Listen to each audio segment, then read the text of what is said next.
नमस्कार, बहुत स्वागत है आपका। आप देख रहे हैं चाल चक्र और मैं हूं आपके साथ शैलेंद्र पांडे।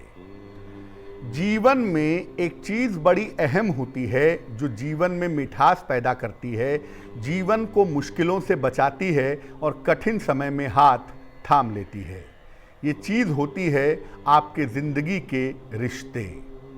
रिश्ते बड़े अहम होते हैं और आप देखिए कि रिश्ते हमारे लिए बहुत ज़्यादा इम्पॉर्टेंट हैं। इसलिए चाल चक्र के बाद, किस्मत कनेक्शन के बाद हम आपको रोज रिश्तों की कहानियां भी सुनवाते हैं।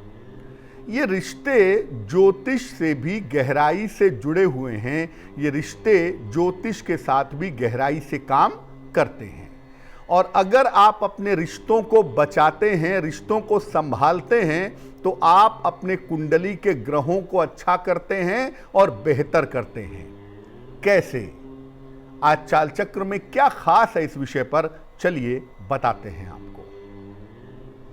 चाल चक्र में आज बात करेंगे कि ग्रहों का रिश्तों के साथ क्या कनेक्शन है, क्या संबंध है। अच्छे रिश्तों से, रिश्तों को अच्छा रखने से आपके ग्रह कैसे सुधर जाएंगे,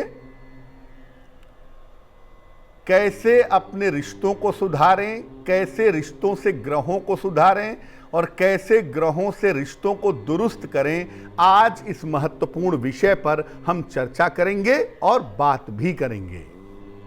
चलिए कार्यक्रम की शुरुआत करते हैं। सबसे पहले ये जानते हैं कि 9 ग्रहों का रिश्तों से क्या संबंध होता है और ग्रह रिश्तों के साथ किस तरीके से, किस प्रकार से जुड़े होते हैं। देखिए, हर ग्रह का एक खास गुण होता है। हर ग्रह के अंदर एक बेसिक प्रॉपर्टी, एक विशेष स्थिति पाई जाती है। उसी गुण से मिलता जुलता रिश्ता उस ग्रह से प्रभावित होता है। जिस तरह के ग्रह का गुण होगा, उससे मिलता जुलता रिश्ता उस ग्रह से संबंध रखेगा। अगर रिश्ते से संबंधित ग्रह कमजोर हो जाए तो रिश्ता बिगड़ जाता है। जैसे एक उदाहरण दूं मैं आपको कि मान लिया आपका मंगल कमजोर हो गया, मंगल गड़बड़ हो गया, तो भाई बहन के साथ आपका रिश्ता बिगड़ जाता है। या इसका वाइसे वर्सा भी है, इसका जस्ट अपोजिट भी है। अगर कोई रिश्ता कमजोर कर दिया आपने तो उससे संबंधित ग्रह भी आपका कमजोर हो जाता है। यानी रिश्ता ग्रह को मजबूत करता है और ग्रह रिश्ते को मजबूत करता है। दोनों एक दूसरे से जुड़े हुए हैं। अगर कोई ग्रह कुंडली में खराब है तो उससे संबंधित रिश्ते को ठीक करके आप उस ग्रह को ठीक कर सकते हैं। जो ग्रह कुंडली में खराब है, यकीनन उससे जुड़ा हुआ रिश्ता आपका अच्छा नहीं होगा।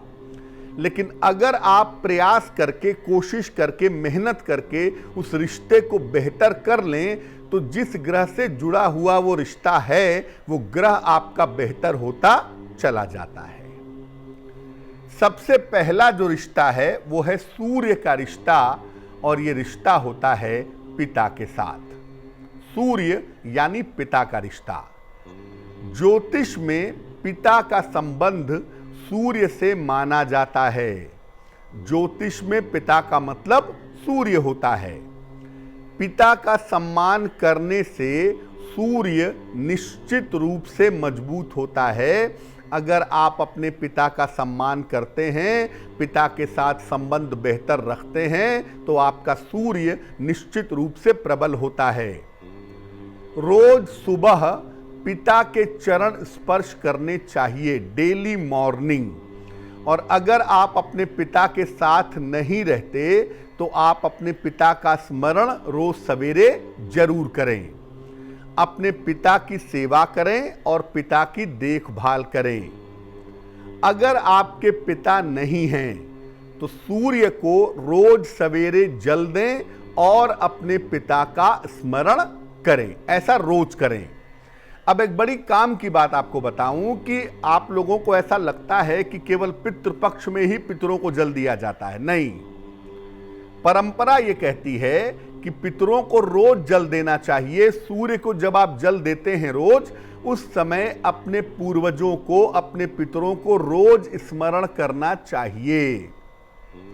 ये हमारी परंपरा है। और अगर हम ऐसा रोज करते हैं तो पितरों का आशीर्वाद, पितरों की कृपा प्राप्त होती है।